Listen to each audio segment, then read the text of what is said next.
In today's video, I'm going to teach you how to use ClickUp for ticketing. We'll set up a simple help desk ticketing system using a built-in template so you can start capturing, tracking, and resolving requests in one place. Begin by opening ClickUp and heading to My Workspace. This is your home base where all your spaces, projects, and lists live. Make sure you're in the workspace where you want your tickets to exist, especially if you have access to multiple workspaces. Next, click into the project or list where you plan to manage tickets. If you already have a project dedicated to support or operations, select that. If not, choose a list you want to repurpose for ticket intake. Picking the right location now keeps your structure organized later and helps teammates know exactly where to log and follow up on issues. Inside that project or list, look for the three dots, often called the ellipsis menu.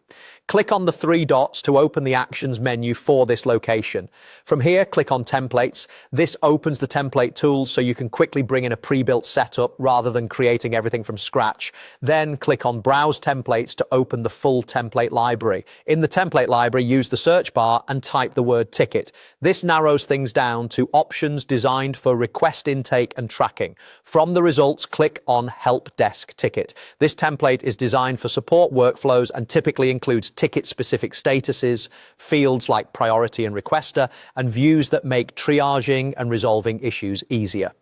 Click on Use Template to start applying it to your chosen location. You'll see a preview of what's included, so you know what's being added to your project or list.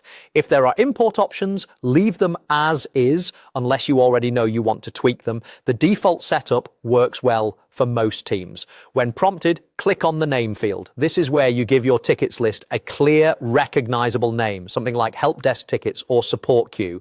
A consistent name makes it easier for teammates to find and use the system across your workspace. Finally, click on Use Template again to confirm and apply. ClickUp will add the statuses, fields, and any default views from the template into your selected project or list. Once the template finishes loading, you'll be ready to start logging tickets, tracking progress, and viewing workload in a standardized way. That's it. Your ticketing system is now set up in ClickUp. You can refine details later, but this gives you a solid, ready-to-use foundation for handling requests efficiently.